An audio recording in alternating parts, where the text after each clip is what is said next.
I'm actually really encouraged by the diversity of answers on that poll question. I was worried it would lean too far one way or not. I saw several people introduce themselves so that they could say they know the person to the right and to the left. That works well too. So when we talk about networking, when we hear the word networking, for a lot of us, we picture that person. You know that person I'm talking about? That person who is always dropping names, that person who's sort of blindsiding your email inbox with an introduction, that person that knows how to work a room, that person who's master at collecting business cards, that person who never eats alone or knows how to win friends and influence people. We can all think of that person in our lives, right? Don't you just hate them? I mean, you don't hate them, but you probably hate that somehow networking and making connections and building relationships just seems to come so naturally to them. And every time you try, you feel like that sleazy weirdo pushing business cards in the back of the room, right? No offense to the people that are standing in the back of the room today. I know that's not about that.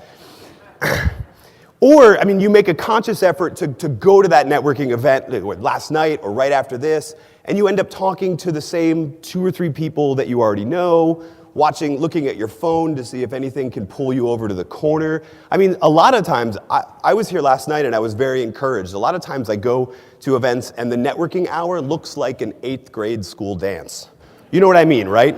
Everyone's over here, no one's in the middle interacting. And I mean, I'm right there with you, and in fact, most of us are. One of the most fascinating studies to come out in the last 10 years or so was a study of people's perceptions, their subconscious perceptions when they hear the word networking. So the researchers took 2 different groups, and they primed them. They asked them to think about a time when they had to reach out and develop a new professional connection. That was one group. The other group was asked, think about a time when you met a new friend, you made a new personal connection. And then they took all of the participants and they gave them a battery of different tests that were designed to go after their implicit associations, their cognitive biases, et cetera. And what they found was that the people who were primed with the time where they had to think about a professional connection were more likely to have subconscious thoughts of getting clean. So to translate that, networking makes us feel dirty, literally. For a lot of us, we know that this is an important thing. We know from numerous studies that people who develop networks that are rich in what sociologists call social capital, they have better careers, they generate more value for the organization, they serve their customers better. But for a lot of us, we know that networking makes us feel just sort of weird. I mean, once you get going, it's great, but being that first person in the room, not knowing anybody, a lot of us take a pause there. And I've spent the last couple of years trying to figure out how do we reconcile these 2 ideas. And one of the things I found was the story of a gentleman named Adam Rifkin. Now, most of you have probably not heard of Adam's name, but he's been written about a lot, including by Fortune magazine in 2011 when he was named the world's greatest networker. And I found this interesting because Adam was connected via LinkedIn to more Fortune 500 CEOs, more notable tech startups, more of the people that were on Fortune's influential lists of everything. And yet very few people knew who he was. And in fact, when I went to meet him, he ends up being not that person you would think of, not that person that I had you picture in your mind earlier. I mean, most of us picture the sort of tall, slick back hair if it's a guy, 3-piece suit, business cards at the ready, smile all of the time. And Adam is not that. Adam's shorter, he's a little more heavy set, and he likes to wear hoodies. In fact, Adam Rifkin looks kind of like a panda bear, not a networker. And it's a term, I can say that, it's a term that he sort of adopts. Most of his social media handles have the word panda in them. He plays to this idea. He's introverted, he's not really the toast of the town, he's not really the host of parties, but what he is someone who applied his PhD in computer science to thinking about how human networks work. In other words, he looked at what the research on electrical grid networks, but also computer networks said, and extrapolated it out, well, maybe there's some lessons here in how human works. And one of the things that he found was this idea of resiliency in a network, the idea that the more interactions, connections people have to each other, the stronger the network is, the more resilient.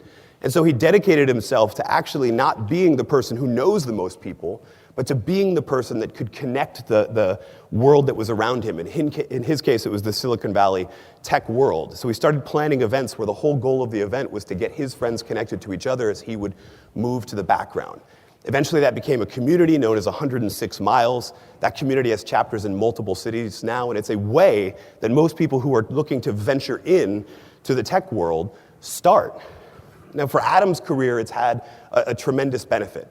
My favorite story of this at all was when Adam was looking to start his third or fourth, honestly with some of these entrepreneurs I lose track, third or fourth company, and he needed office space, and so he made a couple of phone calls, and eventually he found that of all places, the company LinkedIn had empty floor space and said, yeah, you can just use it for free for the next 6 months or so, we won't need it yet. So here's this power networker using his network to get free space at the platform that keeps the world's professional network. It's a little bit ironic. But what really resonated with me was learning this way that Adam was using the principles of networks to explain how human networks work as well. And so I've been following down that path, and I've spent the last several years searching the world of network science to look at what are the things that are universally true about networks. My theory, my thesis is that networking can be a lot more comfortable for most of us if we look like that second group. That group that is thinking about all of it as just understanding who's friends, who are friends of friends, how do we get to make more personal connections, even if it bleeds over into the work. And we'll talk about that a little bit later. For now, though, I want to give you sort of a new definition when you hear this term networking. For a lot of us, networking means meeting strangers. We focus on running up the score. How many business cards did you collect? How many connections do you have on LinkedIn? And I actually like to think of it a little bit differently. I believe that fundamentally, if you look at a network science approach to networking and developing relationships, then networking is about knowing who's a friend and who's a friend of a friend, who you already connected to and who is 1 or 2 degrees of separation out from you. So today what I'd like to share is a couple of tips, a couple of insights from this world of network science that can get us more connected to each other in this room, more connected to our members, and more connected to our community by understanding the network that is around us. That to me is the biggest shift. Networking's not about who you know. It's not about how many people you know. You can't grow your network, expand your network, improve your network. You don't have a network. You exist inside of a network. And your best strategy is to understand that network that's around you and act accordingly. So today, 3 principles. What I love is that looking at this program, all 3 can be applied before we leave San Diego. They can be applied right here, and we'll talk about how. The first one, and it may be one you've heard about before, is this idea of finding strength in weak ties. Most of us, as we develop through our life and our career, we develop our networks organically.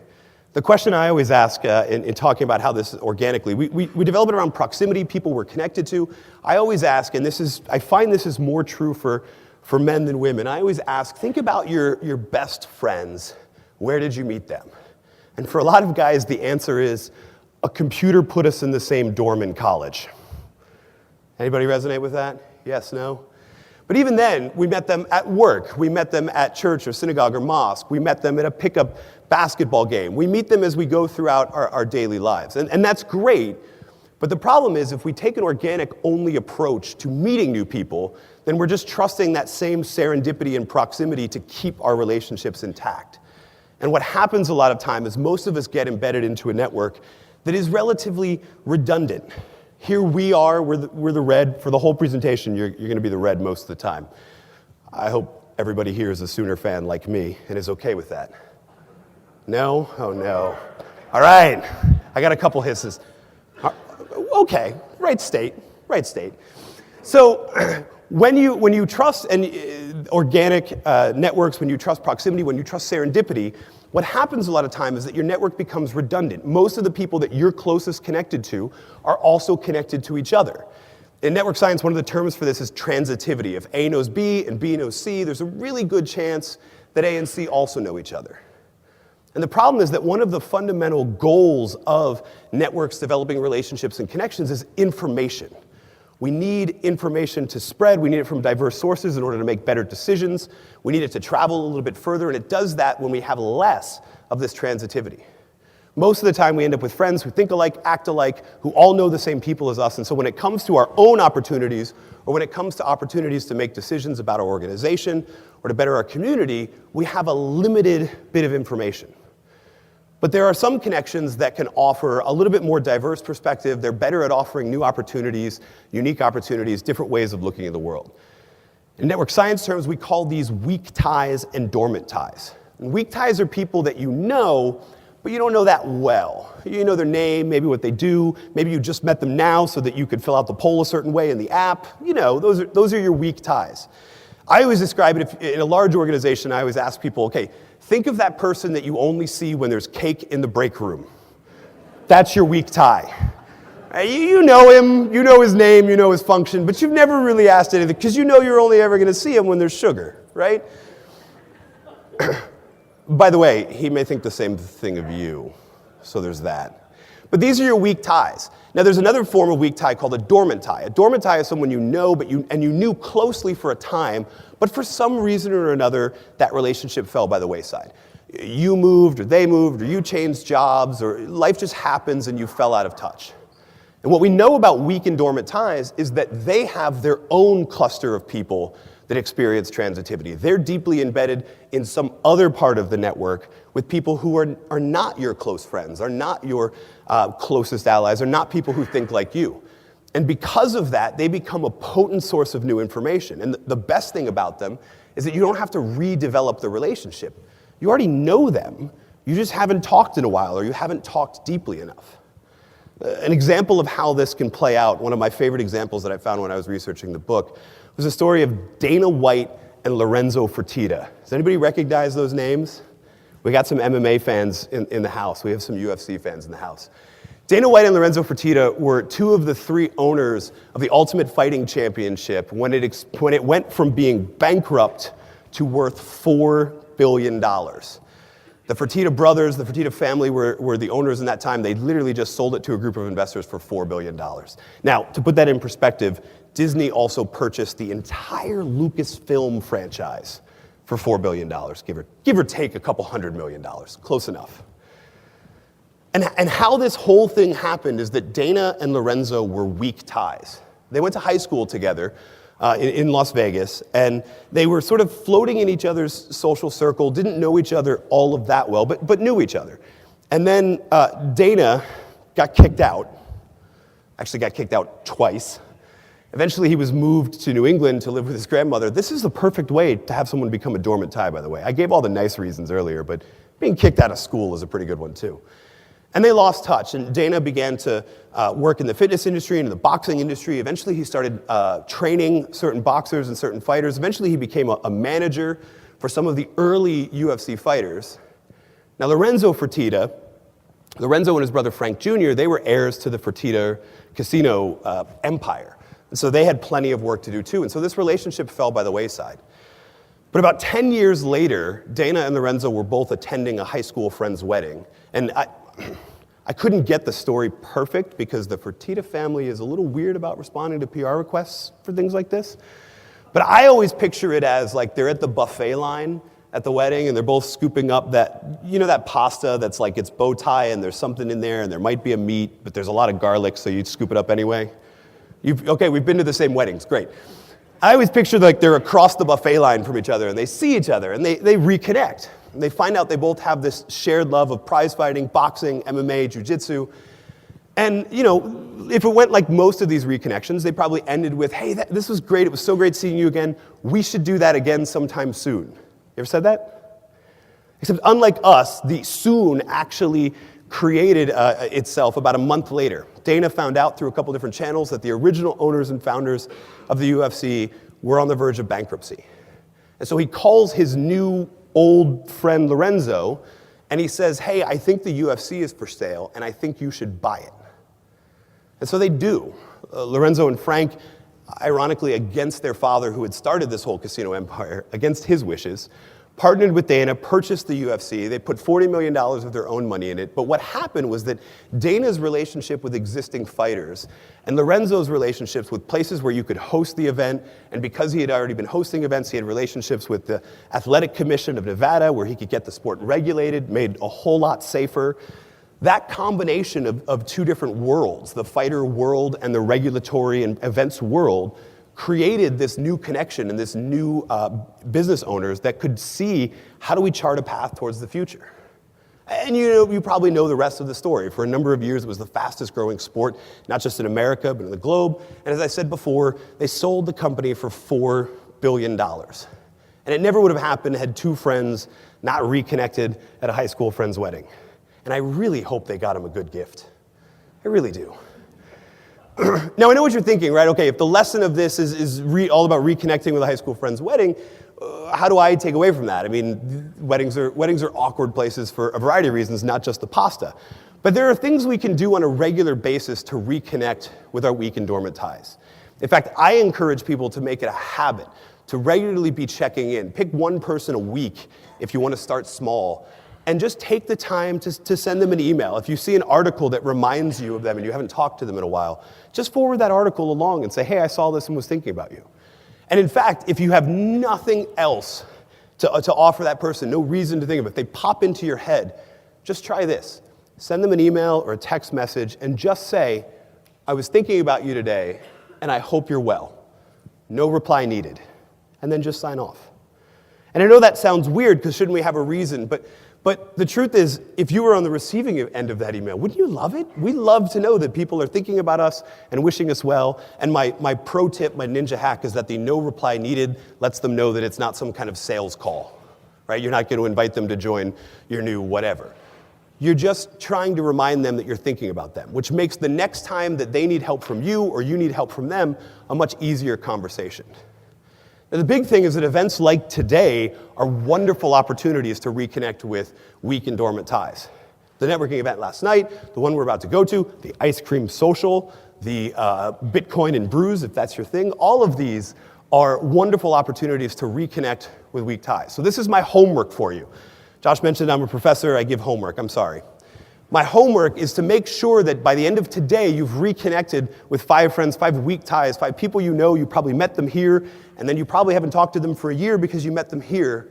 Make sure you reconnect with at least 5 of them and make a plan for how you're going to keep in touch moving forward. The best advice I could give you is not wait for serendipity to happen. You can force it by coming to events like this, but also by putting a system in place whereby you're checking in every 3, 6, 9 months, depending on the relationship, with those weak and dormant ties.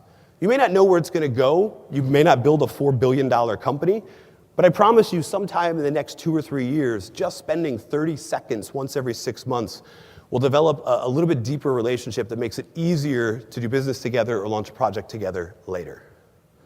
So that was our first idea, weak and dormant ties. Let's move into our second one, which is to see your whole network, including the fringes. For a lot of us, when we think about this word network, we just think in what's called a very egocentric network. In fact, this is a term in network science. If we're studying it from the one person, from the little red circle, then we think about it as ego's network and we move forward. And the challenge for that, as I said before, I don't think it's appropriate to think, grow my network. You don't have a network. It's better to think that you exist inside of one. And that means that there are people in that network that you haven't connected with yet. Maybe you've heard the term 6 degrees of separation. Now there's a lot of red. So that you in the center, you're 1 degree out from some people who are here. Pretty much everyone else here, if you haven't met them yet, is only 1 introduction away from that person. We think about the larger network of our members in our community, then we are multiple degrees out. And actually the world in study after study really is connected by 5 to 6 introductions. 7.4 billion people. Or if you're a movie fan, you've probably heard of 6 Degrees of Kevin Bacon, but it works the same way. And actually, a little trick here. Kevin Bacon is not the center of the Hollywood universe. Believe it or not, that was a fluke by a couple of probably inebriated undergraduates watching daytime television movies.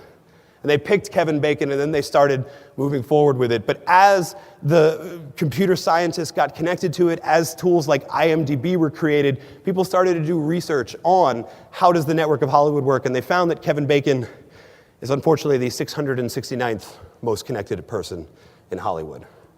And it's not that there's anything special about him, it's that the network is so resilient, it's so dense and interconnected, that you can connect anyone to anybody else through 5 or 6 movies, or at 7.4 billion people through 5 or 6 connections. Now, I'm not actually interested in that. That's a lot of people. And while I love the stories about, okay, 7.4 billion people and you're 5 degrees of separation, that means you're 5 introductions away from meeting like a Super Bowl MVP. I'm not interested in meeting Tom Brady. I'm just not. Okay, more of you are, based on that reaction. I'm very interested in meeting Nick Foles, but that's a personal thing. So I'm not interested in that, but what I am interested in is we think about 1 degree of separation out. That's tens of millions or hundreds of millions of people. The majority of your professional network is one introduction away from you, the majority of the people that you need. And yet we don't often see it. I mean, sometimes we do. Sometimes we know, oh, I need to get connected to this person in this organization. And if we're tech savvy, we'll do what I call LinkedIn stalking, where you look them up. Oh, some of you, I just had to say that, and you already know what I'm talking about. You look them up and you see, oh, we have this person in common, and then you go beg that person for an introduction, and then that person goes, oh, I don't actually really know them. We kind of met at a conference, and they reached out to connect, and I don't know. You ever been down that sort of road? You ever been on the receiving end of that road? So the weird thing about this is not a lot of us realize that every introduction is also a recommendation. And that's why this feels so awkward, right? Every introduction is also a recommendation. If I introduce 2 people that I'm connected with together, I am vouching for both of those people. And sometimes when we do that little thing and we beg for an introduction, that person's not comfortable spending their social capital on you or on them, or they don't think that that connection will actually be beneficial for everyone, and so they opt out. So what if there was a strategy that could accomplish this, but also allow people to opt in, and also get you more likely to be connected to the people that you already, that you really need to get connected to? And so I call this exploring the fringes of one's network. And I'll teach you how in a second. It's a really simple question. It's just, who do you know in blank? When you're looking to meet someone in a certain organization, a certain community, a certain city, whatever it is, this is my number 1 question to ask people when they move from one city to another, is to ask their current network, who do you know in blank? Now the reason for this is you don't just ask it of one person, you ask it of multiple people. And what you get is usually not one name. You often get lists. You get 2 to 3 names. The nice thing about it is most of the people that are on that name are also people that that person would be comfortable introducing you to. Because if they didn't, they just wouldn't mention the name. Right? Think about your own life, your own behavior. If you felt like, okay, I know this person, but I don't necessarily want to tell this other person because I don't feel confident enough, you just leave that name out. So you get lists of potential connections. Now you can ask for the introduction right away, but I actually find it beneficial to be regularly asking this question of multiple different people as I'm connecting with them, just so that I can see the fringes of my network. Just so that I can see, okay, if and when the time is opportune, here's how I would get connected to that person. Who do you know in blank? With blank being whatever industry, sector connection you want to get connected to. Now, there's bonus points, by the way, if you ask multiple people and you get lots of lists and you get lots of different names and the same person appears multiple times on multiple different people's lists. It's a really strong connection and a really strong indication that not only is there opportunity there, but you can also get this sort of surround sound effect where multiple different people are asking multiple different nice things, or asking for an introduction and saying multiple different nice things about you. That's a real bonus opportunity. To give you an idea of how this works, one of my favorite things that I discovered in researching the book was the story of, I made a joke about football earlier, so we'll go again, the story of Michelle McKenna Doyle. Now, Michelle McKenna Doyle is a fascinating individual, wonderful person. She grew up in a family that absolutely loved football. All of her brothers went to the University of Alabama. Her dad was a fan of the University. Any Alabama fans in here? Obviously not, because they would have identified themselves very, very loudly by now. So all of her brothers went to the University of Alabama. All of them played football. Her dad was a huge football fan, certain that one day one of his kids would make it into the NFL. And Michelle didn't go that way. I mean, she didn't play football, but she also went to Auburn. And she studied accounting, sort of the farthest thing from the sports and sports marketing and management and physical therapy world that you could get. She studied accounting. Now, from accounting, she went into a variety of different roles. She ended up growing her career and moving into technology. She ended up being the chief information officer at places like Walt Disney World and Universal Studios. And then one day, because of a merger, she was out of a job. And so she's playing around on the NFL website. She's checking her fantasy football stats. You can take the girl and put her somewhere other than the University of Alabama, but you can't take the football fan out of the girl. So she's playing fantasy football, and she scrolls down to the little tab that says careers at the bottom of the NFL website. And she finds this posting. And the posting sounds a lot like her skills, her abilities, etc., except it says Vice President of Information Technology. She thinks that's really weird. They need a CIO, but they don't know they need a CIO. I wish I could explain that to them. Things would work better. And she doesn't think anything of it. She goes back to changing around her lineup and signs off, and that's that. The next morning, she gets an email from a friend of hers that says, hey, I saw this, and I thought of you. You'd be great for this role if only they were hiring a CIO. So now she's thinking, okay, that's two. Maybe there's something here. But I don't know anyone in the NFL. I've never spoken with anyone in the NFL. So how do I go about doing this? So she starts exploring the fringes of her network. She's got a 15, 20-year career at this point, and so she's got enough weak and dormant ties to go back and start asking people, hey, who do you know that works in the NFL? Who do you know that works in football? And she doesn't find the name of anyone who works in the NFL, but she finds that a friend of hers from a prior organization had moved into executive search. He'd become a headhunter. He said, okay, I don't know anyone in the NFL. I don't know, we're not handling the search, but I know someone who is. Let me make that introduction. So she introduces Michelle to the person who is handling the search. So if you're keeping track, that's 1 weak tie or dormant tie and 1 degree of separation, and now she's at the executive search firm. She pleads her case. The search firm agrees. Let's try it, and she finds herself in the NFL boardroom presenting to them on why they don't need a VP of IT. They need a chief information officer, and it should be her. And they believe her, and she gets the job. And on the day she was hired, she became the highest paid and highest ranking female executive ever to join the NFL. But more importantly, her father finally got to see one of her kids make it into the NFL.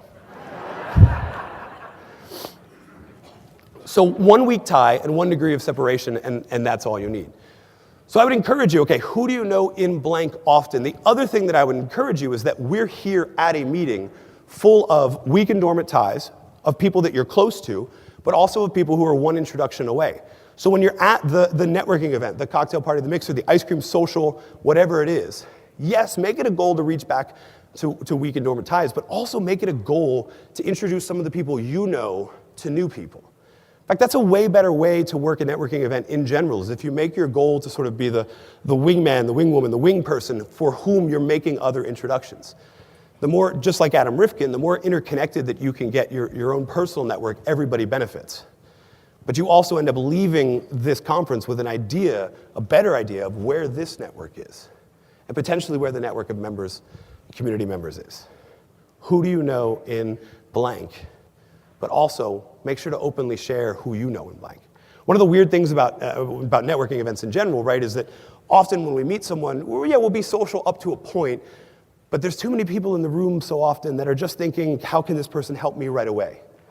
And just probability-wise, the odds of that are really small, right? The chances that you have an immediate skill or ability that can serve that other person, or that they have that for you, are really, really small compared to the chances that you know someone else who could help them with that situation.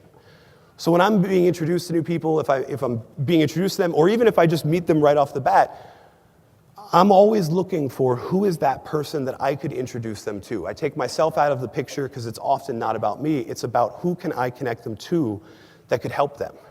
That's my goal. And if that turns into an introduction, and the beautiful thing about events like this is you often don't even have to wait. You can just say, hang on, stay right here and go get that person because everybody's here, right? And if they're not, then you make that introduction before you leave, and then they feel bad that they skipped this year's event and they come next year. So that works out well too. One other idea as we're talking about this world of network science for you, and it's a really, truthfully, it's a fun word. I'm a professor. This idea of building stronger ties through multiplexity, which is like the perfect Scrabble word, if you look at it, right? It's sort of an SIT word, multiplexity. Now we know that a multiplex is a movie theater that has multiple screens. So what does this term even mean? Well, it refers to the way that we used to study social networks and a change that developed about 10 years ago. It used to be that when we drew out a social network, when we drew those lines and circles and what have you, we would just draw one connection no matter how people knew each other. We'd call that a uniplex tie. But eventually we started finding out that, like, look, humans are multifaceted. If you just know each other from work, then yeah, sure, let's draw one line, but we need a way to represent those people who know each other from work, but also know each other because their kids go to the same school, or maybe they both attend they have the same hobby, they see each other at spin class or whatever it is. And so we need a way to diagram out that sometimes there are different contexts for connection. And the interesting thing is that in a social network, they don't care that much about what those contexts for connections are. We often do. We have this tendency to sort people into work friends and personal friends and kids' school friends. I'm thinking about this today because we're planning a birthday party for my son, and we're immediately thinking through these different buckets. We do that too often, and what we need to think of is just everybody in the network is a connection, and that the strongest ties are the ones that have multiple contexts from connection. We know from the research that you build a deeper relationship faster with someone when you have a multiplex tie. And we also know that people tend to sort of bleed over. Interestingly enough, more often, despite great sayings like it's not personal, it's just business, more often personal connections develop into business connections. And in fact, even more often than business connections develop into personal. We know that this happens often. We know that the research supports getting to know the people that you work with and interact with most often, because having friends at work, for example, people that you see in multiple different contexts that you have multiplex ties to, makes your performance better, makes their performance better. Interestingly, it kind of stresses you out because things from the personal bleed into work from time to time, but the productivity gains from having those multiple different connections are much stronger. So we know in almost every way that building these connections is important. The way that I always remember it is that humans are multifaceted, and we ought to be multifascinated with them so that we understand these different contexts. But we often don't do that, right? We meet someone in a work context, and let's be fair. You meet someone the majority of the time in a work context, and what's the first question that you ask? Besides their name, what's the first question that you ask? What do you do? Right? We ask this question all of the time. And to be honest with you, this is just on its surface a terrible question, right? Because it'll usually say that on their name badge. But beyond that, right? If the research from Gallup is correct, 7 out of 10 people in North America are actively disengaged or disengaged with their jobs. They don't like what they do. That means 7 out of 10 people that you meet and ask, what do you do, don't actually want to tell you what they do because they don't like that job. And you know this happens when they say, I'm just a blank. Or when they say, I do this, but what I really want to do, you know, like, oh shoot, we've asked them the wrong question. But even the 3 out of 10, where this is a good question for them to ask because they're passionate and they love what they do, this is a kind of a bad question if we stay in this lane to ask, because it sends a strong signal that the rest of our conversation is going to stay work-related. And what we want is to explore people from multiple different angles, to understand more about them than just what they do, so that we can build what sociologists often call uncommon commonalities. Those things that you have in common with someone that very few people else in the room share in common. So for example, today during breakfast, I was hanging out, I was walking around, and I noticed 2 different people, and I know exactly where they're sitting today, but I won't call them out, that skipped the coffee and tea and went right for an energy drink. And I know that sounds weird, but I thought, these are my people. Let's be fair, it's just a way more efficient way to get the caffeine. But the point is, we shared something in common, a different way we like to wake up than anybody else in the room. We immediately connected on a deeper level than a lot of the other people that I interacted with. And I know that's a dumb example, but it really does happen. You know it because you talk to this person, and if the conversation drifts away, you find that thing you have in common, you're like, oh my gosh, this is amazing. Usually when you have that, then you end up finding that you share people in common, and of course then you do the whole, oh, it's a small world thing. What is a small world? We covered that. It's a small world, after all, and Kevin Bacon's not at the center of it. We've covered that. The point is, we ought to be asking questions that have this more multiplex thing in it. Now, you can ask, okay, what do you do? But let's shift the conversation and go to a couple different angles. I recommend you just scrap the question altogether, because if you're in a work setting, if you're at a conference like this, what they do will come up. We're going to talk about work eventually. It's why we're here. It's why we're spending all the money. We're going to talk about work eventually. So ask a little bit different question to start off. Ask something that gets to know them a bit better. Ask how they voted. Would they rather go to the past or go to the future? That at least branches off some conversation. If you don't know what else, here's a couple ones that I recommend. One of my favorites is, what excites you right now? What I love about this question is this question can be a work-related question, if that's what excites me right now, or it can be a personal question, if that's what excites me right now. It's up to me. I can share how I just got promoted, or I can share how my 11-month-old just learned to walk, whatever I want to talk about. So I give that to the other person when I ask them what excites you right now. You can ask, what are you looking forward to, which is for all the people that voted for the future instead of the past. What are you looking forward to? But it's a very similar question. It can be work-related or not. I actually heard this question a couple times last night, this third one, where did you grow up? Which is a great question because people often then share a story about what they did. You know who you are. I'm not going to call you out because I didn't even see your names in the name badge, but I stood next to two people who started with the where did you grow up question and then talked about how both of their fathers had served in the military, both of them had different stations. They found all these fascinating things about each other that the rest of the room, like you would have never known if you had a work-related conversation only. What do you do for fun is another great one. This is a great way to explore hobbies and habits and things outside of work. And then some of you have already seen it and thought this one is weird. This is my default favorite. I'm kind of nerdy. You figured that out already, I'm sure. This is my default favorite question to ask people. Who is your favorite superhero? Why? Because everyone has a favorite superhero, or they hate superheroes.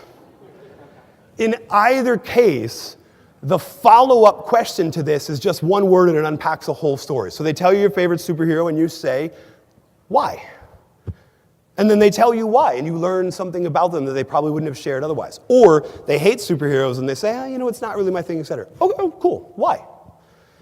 And in that follow-up to why, you end up learning way more about them. And if you share the same superhero, now you've got that uncommon commonality thing. If you both share the right answer, which is Batman, you have that, no?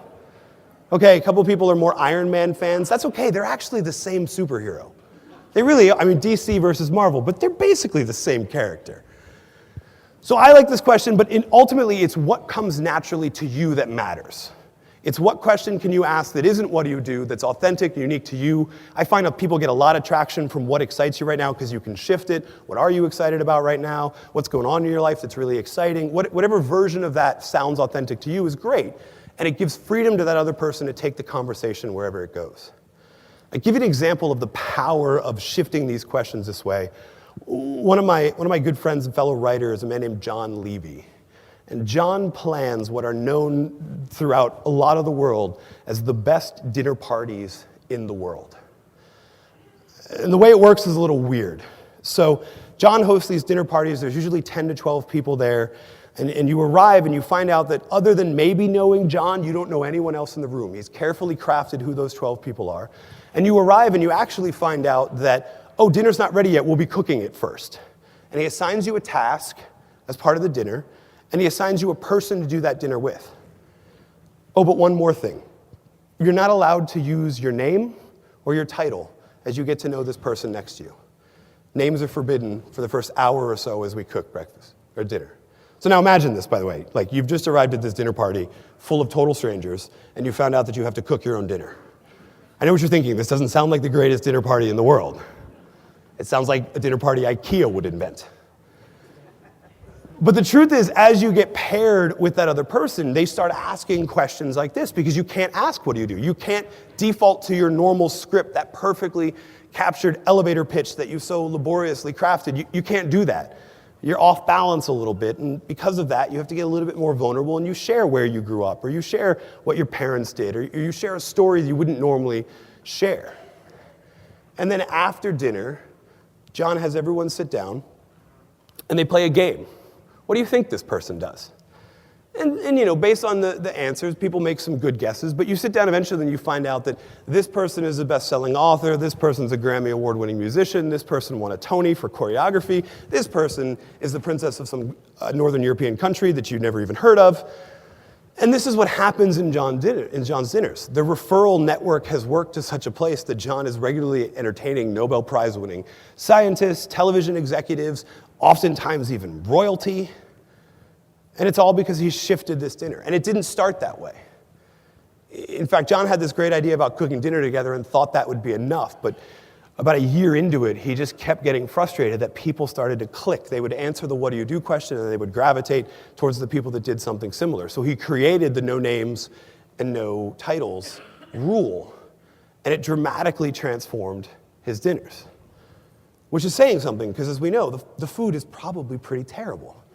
Everybody there is cooking it. But everybody leaves, and they end up more connected not only to somebody else, but to John. And to say this has had an impact on John's career is like the understatement of the night.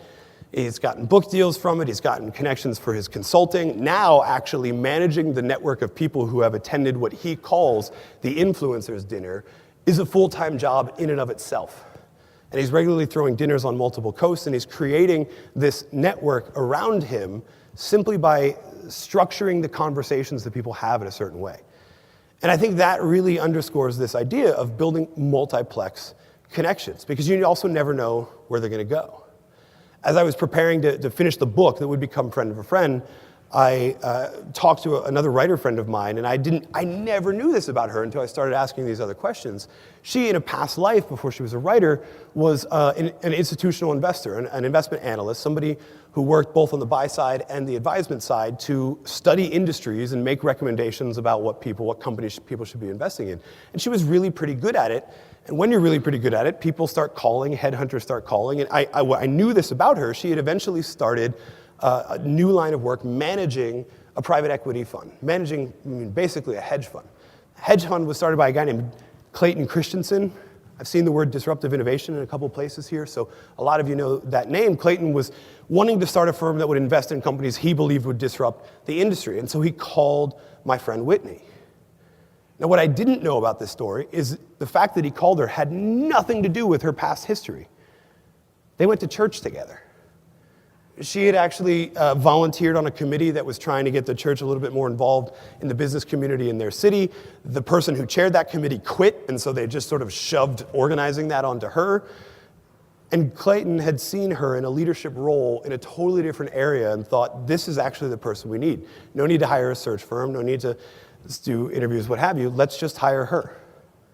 She got that job because of a multiplex tie.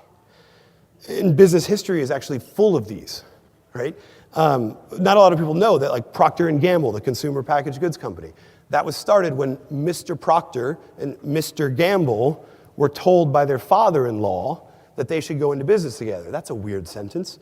It turned out they were married to sisters, and their father-in-law would listen to their frustrations and go, you guys don't realize you're competing against each other for the same customers, the same vendors to get supplies. Why don't you just go into business together and things will be easier? So we have this multi-billion-dollar company because two people got married to each other, right? If P&G is not your thing, how about ice cream? We're having an ice cream social later. Any Ben & Jerry's fans in here? So Ben & Jerry were high school friends.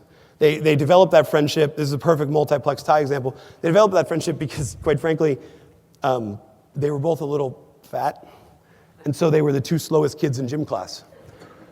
And when you have to do laps in gym class, you get a lot of time to talk to the other slow kid in gym class. And so they developed this friendship, but for the first 10 years post-high school, they never really did anything with it. They would see each other every once in a while. They made a point to check in as they became weak and dormant ties, and then eventually they sort of checked back. They decided, let's go into business together. And so they decided on what I think is amazing. Neither of them had a clue how to make ice cream, but they decided that, like, hey, let's do ice cream. Let's do it in Vermont because Burlington is a college town with no local ice cream joint, so let's start that. And then they were like, oh yeah, we should probably learn how to make ice cream. So they bought a $5 correspondence course from Penn State University and learned how to make ice cream.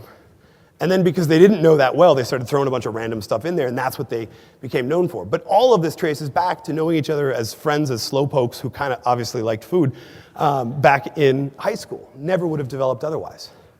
And that, I think, is one of the sort of the overall broader lessons, too, not just about multiplex ties, but about all of this.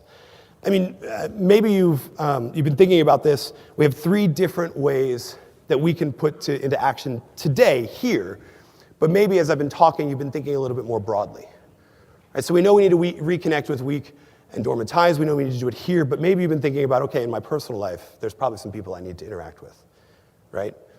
And we've been talking about seeing the fringes of your network, asking who do you know in blank, and you've been thinking about it in a work context, but maybe we've also thought, you know what, actually over here, I need to know a few more people who work in this industry just for help in something else, right?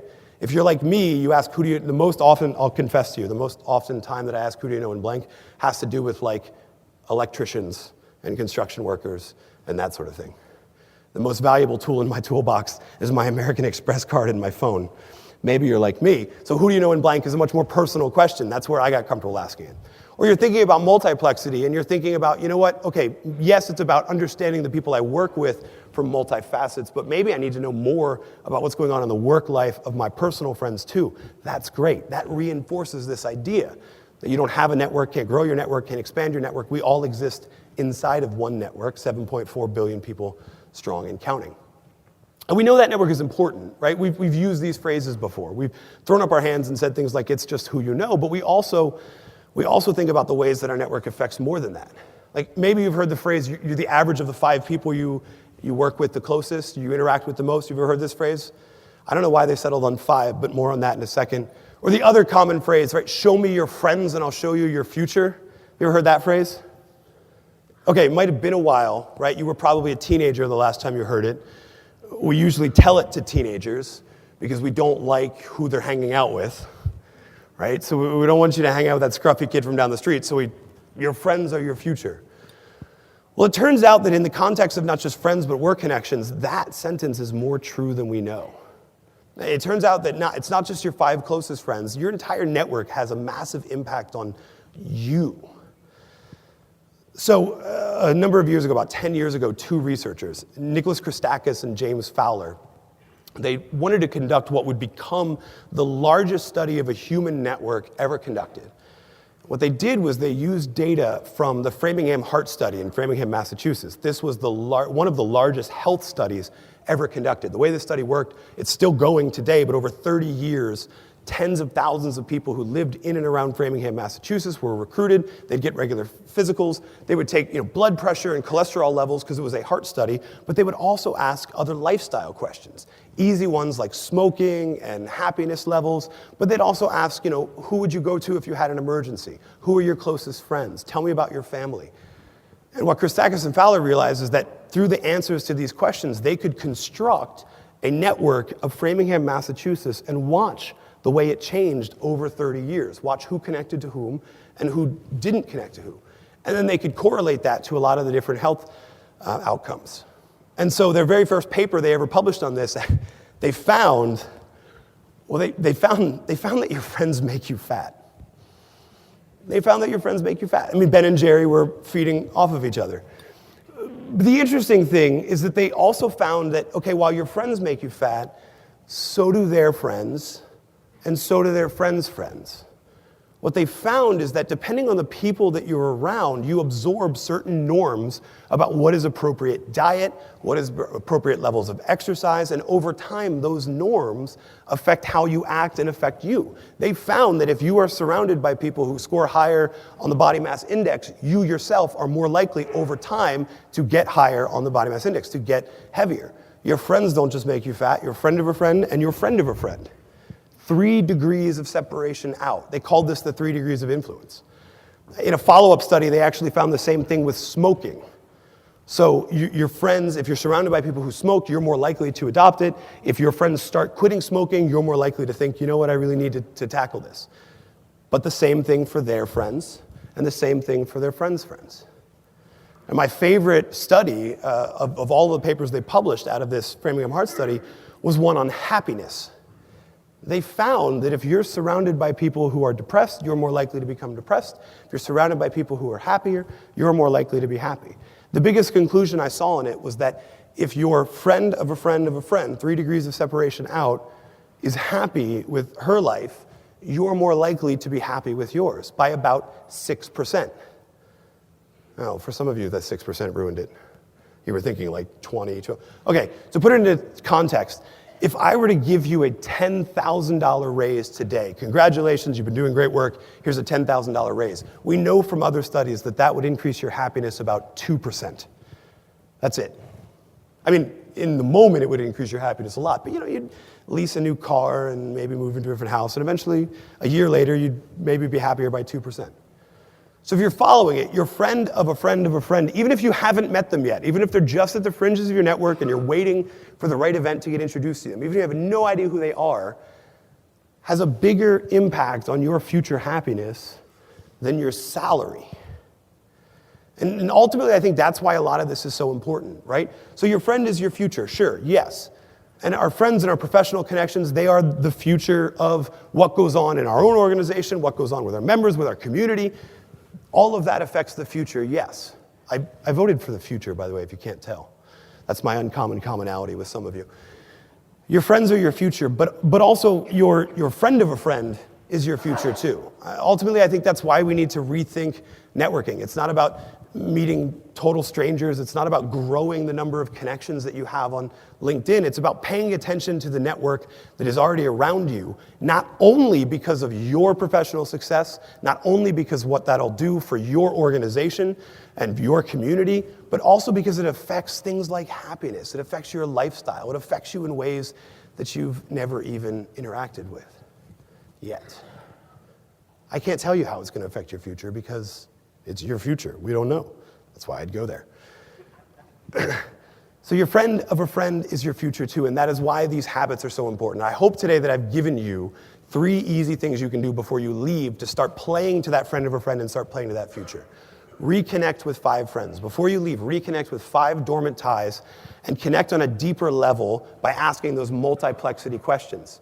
Because I know from the research too that if you develop a multiplex relationship with them, it's more likely you'll interact with each other during this next year, so you don't just have to wait till the next one to see each other. While you're also doing that, pay attention to the fringes of your network. Before you leave at the end of this conference, try and ask somebody, who do you know in blank? You don't even have to know what the answer is. You could ask, who do you know in the NFL? I don't know that would work all that well, but just the idea is to get comfortable with asking the question so you can ask it regularly. And then lastly, pick a different question than what do you do? I recommend the superhero one, but I'm a nerd. Maybe it's what excites you right now. Maybe it's what have you. 3 simple habits. And I gave them to you as homework for this event, but the truth is they're homework for every single day. This isn't difficult. This isn't dedicating a ton amount of time to creating the greatest dinner party in the world like John Levy. You can do that if you want. But connecting with a weak tie takes 30 seconds, maybe 5 minutes tops once a week. Asking 1 or 2 people a week, who do you know in blank, to get a sense from the fringes of your network. Now we're at 10 minutes. Asking a different question, that's time you would spend anyway. So what I'm asking you to do to affect the future of yourself, your organization, your community, is to start building these habits. Habits based not on trying to be that person who can work a room and win friends and influence people. Habits not based on overcoming that feeling of being the sleazy weirdo pushing business cards. I'm asking you to develop habits around who your friends are and who the friends you haven't met are. Because we know it from so much of the research that it's not just the value of the existing network, it's the future value that's developed too when we start paying attention to this. You can't grow your network, you can't build your network, you can't expand your network. You exist inside of a network of friends and friends of friends. And that network is not only your future, it's our future. Thank you all so much for having me.